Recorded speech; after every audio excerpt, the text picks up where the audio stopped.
Hello and welcome to Security Scan. I am Vishal Dahiya and today we will have a discussion on India's China policy.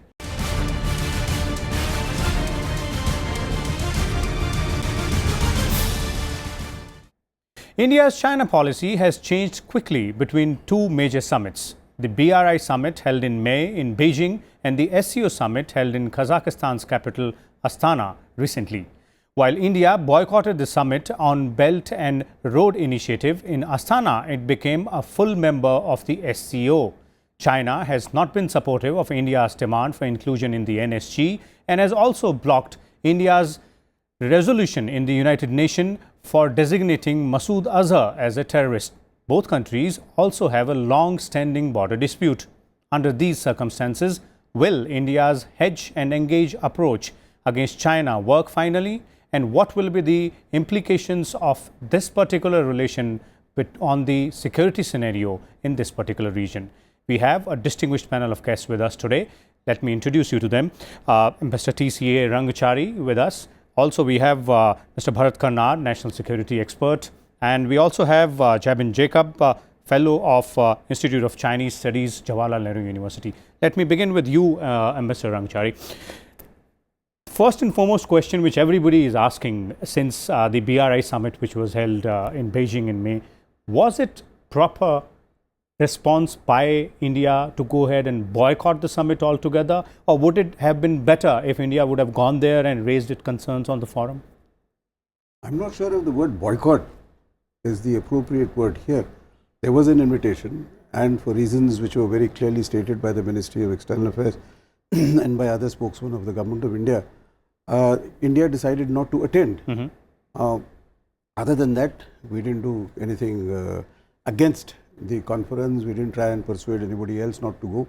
In fact, I think in this neighborhood, all of our neighbors, they attended, and I don't think we made any effort to prevent them from doing so. So I'm not sure if boycott is the right word. I think we have a certain position. That position has been articulated, and the substantive points that India had raised, and it's not something which has been raised right now, it has been going on for the last 2 years or so. When the Vice President traveled to China, I think it was last year, even at that time this question had been raised as to asking what is it that the Chinese have in mind when they speak of this. At that time it was called the One Belt, One Road, and we are awaiting clarifications. And in regard to the CPEC, the position very clearly is something which is not acceptable from the Indian point of view. Not acceptable. So, yes. So, having said what we needed to say, we stayed away from the conference. Okay. Ms. Karnad, do you believe with this argument that we could have said what we wanted to say in the conference rather than in the summit, rather than staying out of it? And also, there is, a saying, thinking, or rather, there is a point which is coming out that the United States and Japan sending its emissaries or a level of participation in that particular summit took India by surprise? Well, look, I don't know who it was in India that was taken by surprise. The point, I think, is that the Americans and Russians always have some kind of thing going, a dynamic going with China, and they'll act in their interests. Now, the OBOR initiative is essentially Sino-centric. It's China-centered. China-centric. Now, the question is, had we, say, accepted, in a best case, had we accepted the invitation and joined, but as you suggest, put forward our complaint, whatever it is, and put forward our point of view, it wouldn't have mattered very much and would in any case have been sidelined because it is a Chinese forum. It is founded on their initiative to advance their interests. Okay. They're not there. This thing is not there for India to come out and further its interests. So it's not a bad thing to stay out of things where you will not be in control.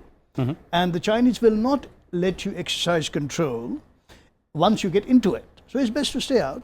And in any case, there are all great many doubts being raised in South Asia, for instance, in Pakistan, that is signed on with OBOR and the CPEC and so on, that you have the Chinese investing $46 billion formally. Strong. But by the time the Pakistanis end up paying for it, it'll be about $100 billion. So let's be very clear, and the Chinese are hard taskmasters. they want their pound of flesh, and they'll get it. You see that in Africa, you see it elsewhere. Yeah, that has happened. Yes. So specifically those countries which have embraced Chinese investment, they now maybe. You see, the point of payback is a certainty for those who sign on, because the Chinese are going to get their money back and lots more. And once you get in, you can't then resile from your position very easily once you join the initiative. So it's best, therefore, to just stand back and see how the thing progresses. And I ultimately look, insofar as there's some connectivity aspects, fine, we could have benefited a bit. But then, had we been quick on the draw and proceeded with our own Ganges to Mekong that we have been talking about for years together, it's now 16 years since it was first envisaged by just one saying, during the last BJP government. What's happened? We have done very little about it. We don't even have connectivity to Myanmar. So when we lag behind the plans we make for ourselves, then it's hardly surprising that other countries are going to advance their course with their initiatives. With the initiative, and they will obviously take advantage of that. Mr. Jacob, I'd like to bring you in here. Do you agree with what both the gentlemen are saying out here? And also, do you believe that now there's no other option, and it's rather a better option which India has exercised by staying out, and India should stay out for good now? Look, there is never a case that there are no options. I think foreign policy is always a matter of choosing one option or the other. So there are always options. Now the first point of order is question of, okay, what are we joining? What is there to join? I mean, the Chinese have presented the One Belt, One Road as a multilateral initiative, but it's not any organization that one can sort of sign up to or something of that sort. In a sense, it's not a multilateral project. It is actually a series of bilateral projects brought together under the framework of the Belt and Road. So yes, it is a China-centric, Chinese initiative. Now that's one part. The second part is, I mean, there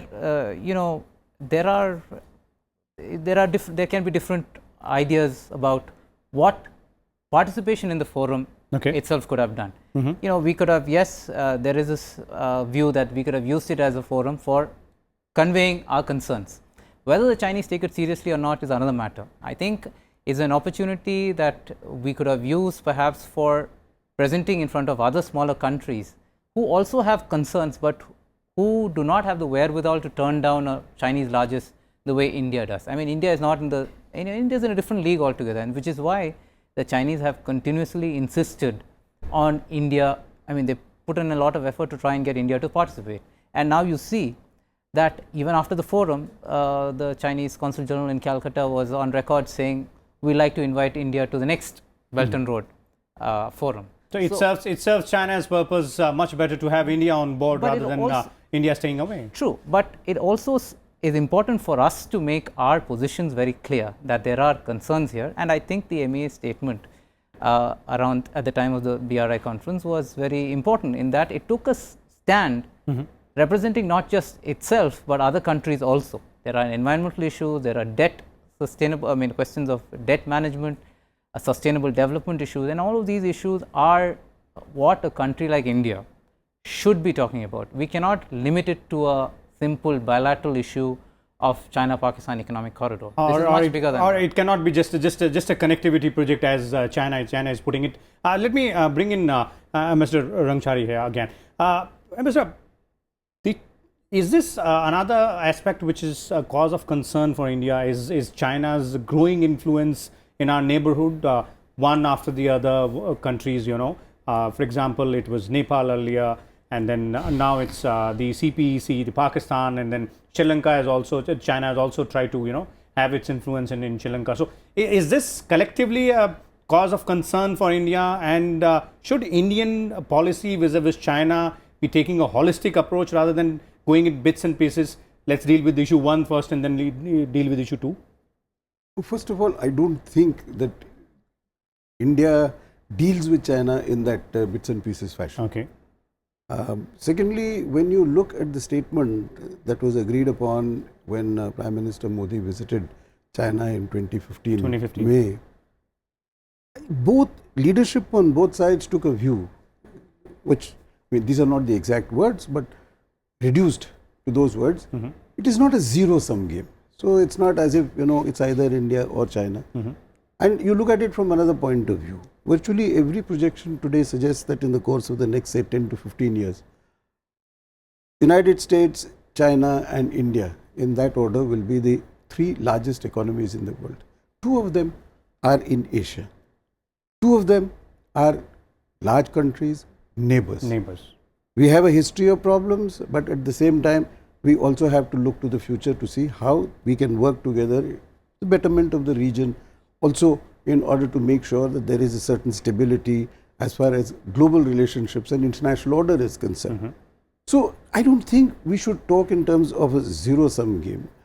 Insofar as those developments in our neighborhood are concerned, which adversely impact upon our interests, of course, we need to speak up and we need to make sure that our interests are not adversely affected, which also means that we have to take certain steps positively, not simply a question of complaining, but also doing something about those which we feel are our interests, our core interests, which need to be protected.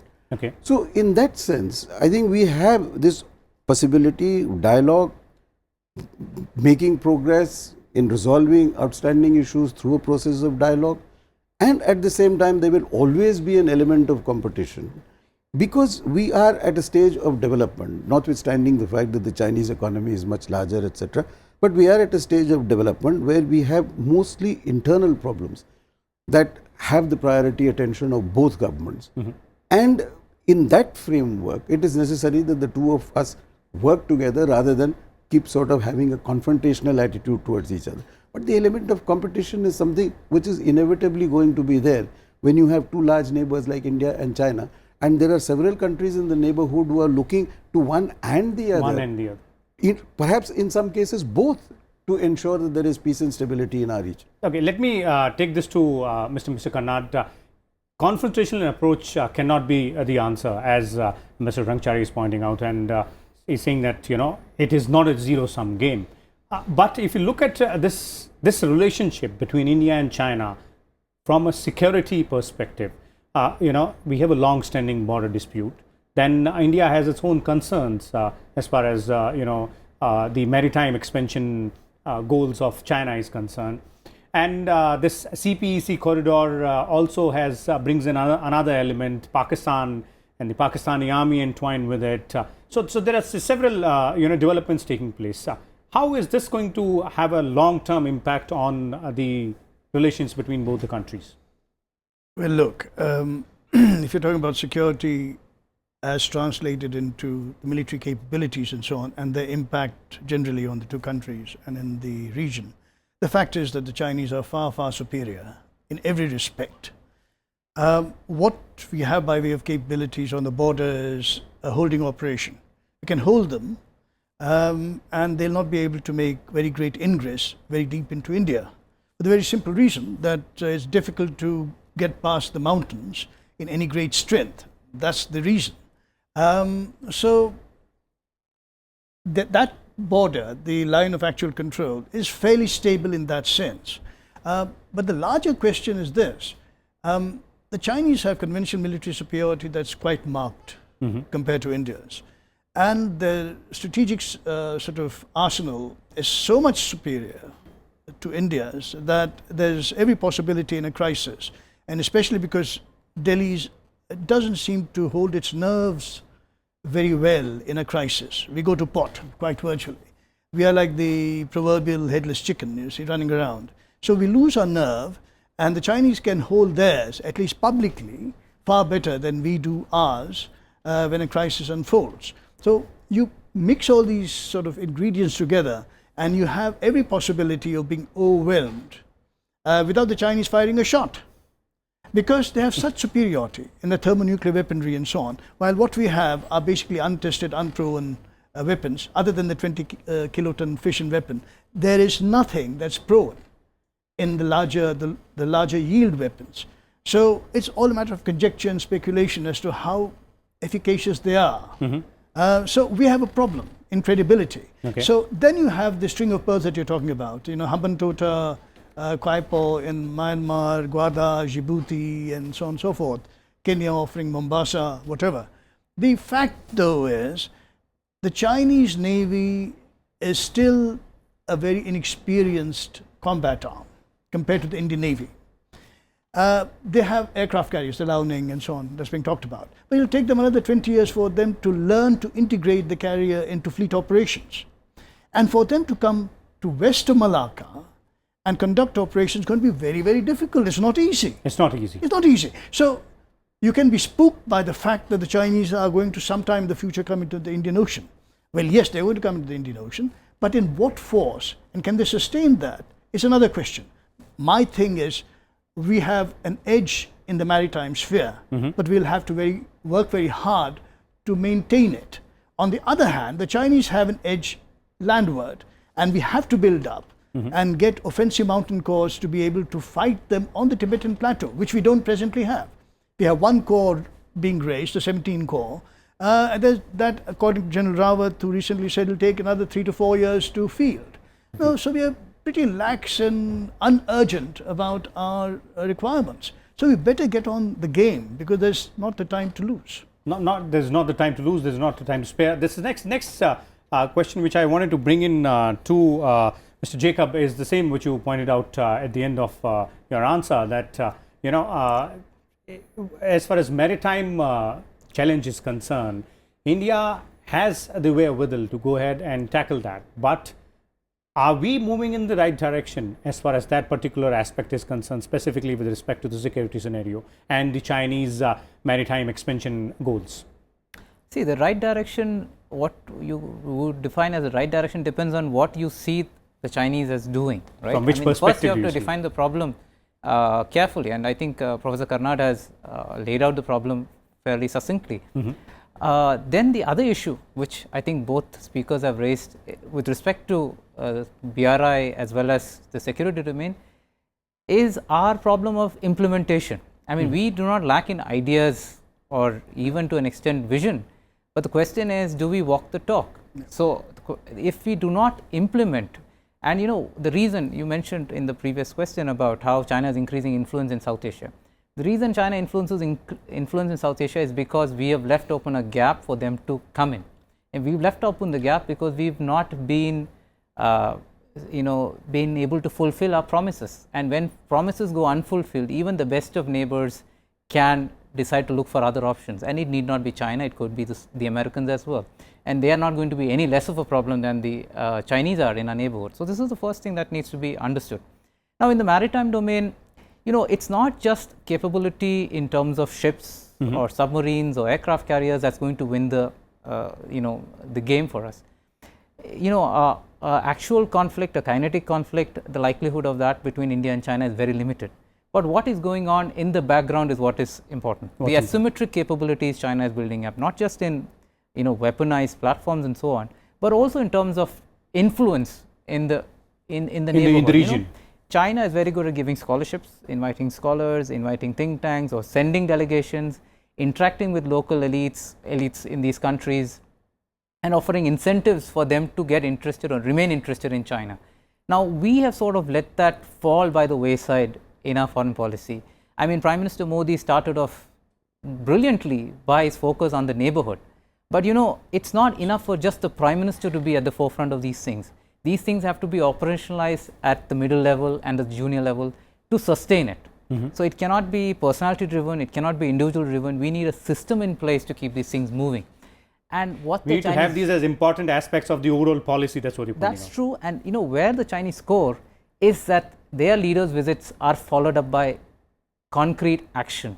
There is implementation, and there is an whole body of the government process in place to put these things into play. So how good are we in our relationships with Indian Ocean littoral states? Indonesia is a neighbor of India, but how many Indians actually think of Indonesia as a neighbor? What's the quality of our relationship with Indonesia? How many people here speak Bahasa Indonesia?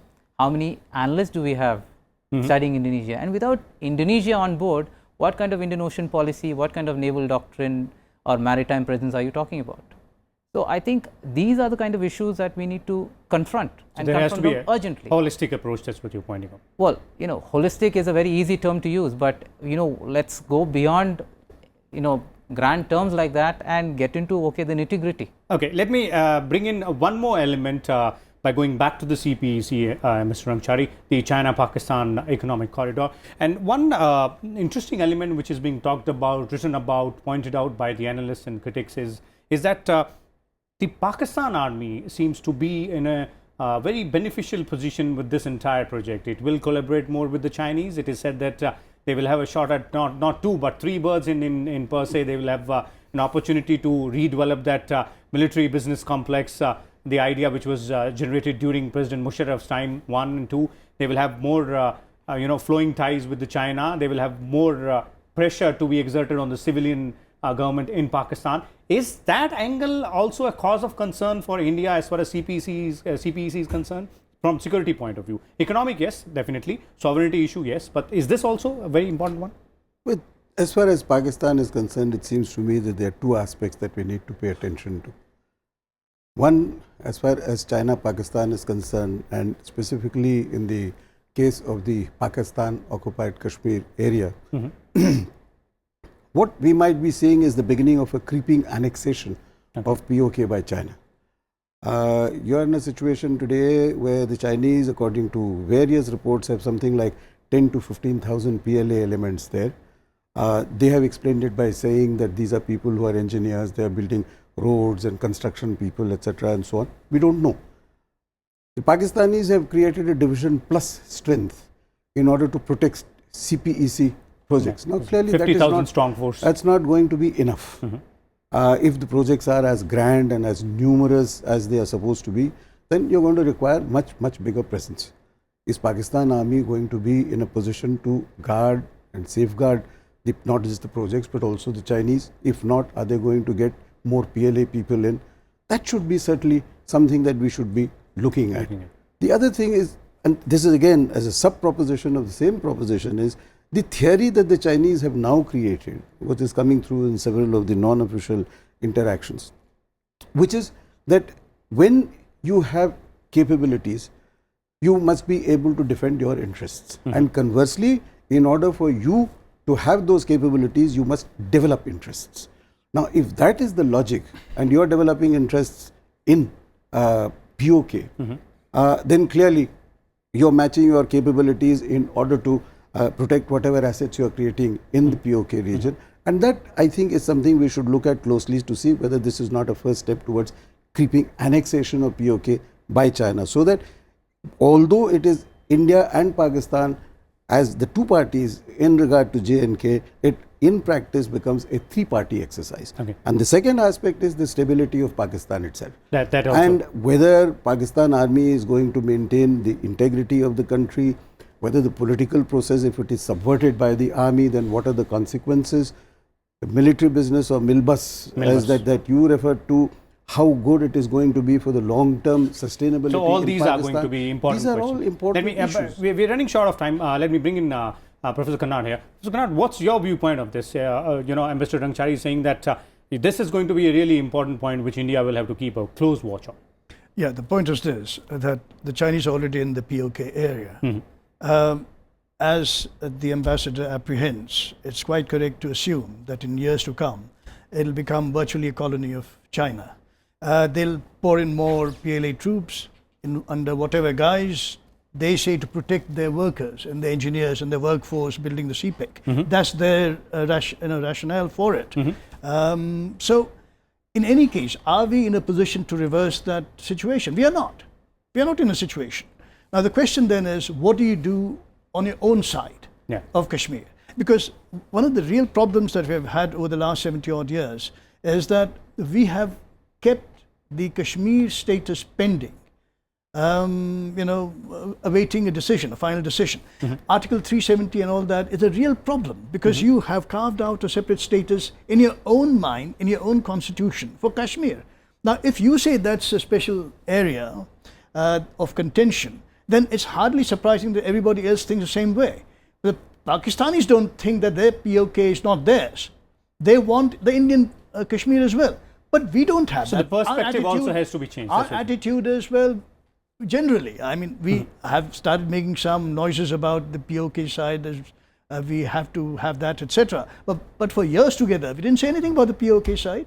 We just assumed that the status quo would be the final division on Kashmir, and that our Kashmir will be Indian Kashmir. Okay. If that's so, then you better start changing some structural aspects of the Kashmir status, Kashmir like the status. 370. Including the position that lines cannot be redrawn. Lines That's right. cannot be drawn. Let me quickly bring in Mr. Jacob here. Mr. Jacob, in 30 seconds, quickly, we're running out of time as to what is your viewpoint on this? You know, are we, is what Ambassador and Professor is pointing out, is that really the biggest cause of concern as far as CPEC? See, I'll take two very quick points. Number one, on the military, the Pakistan military. Look, and if you look at what's happening in China, the Chinese military is being divested and told very clearly to stick to professional tasks. So that same China, if it's going to encourage a Pakistan military that is engrossed in multiple political tasks, then you have a problem in the China-Pakistan relationship. That's one. Number two, you know, we focus on POK, but you know, don't forget there is the maritime aspect of this whole exercise. You know, Gwadar, Karachi, the Chinese and Pakistanis are building submarines in Karachi together. So we also need to pay attention to this maritime dimension and not forget that in this whole noise about POK. Okay, great. So that was it, the discussion on India's China policy. It seems that everybody is pretty much confident, or rather have a consensus on this, that India needs a little bit of confidence, a little bit of self-belief as far as handling China is concerned. India does have a positive factor on its parts. That's the democratic system, which it seems is lacking in China, and something which India can reap benefits of, but only when it has self-confidence and self-belief. We'll come back again next week with a different topic and a different set of guests. Till then, keep watching Rajya Sabha Television.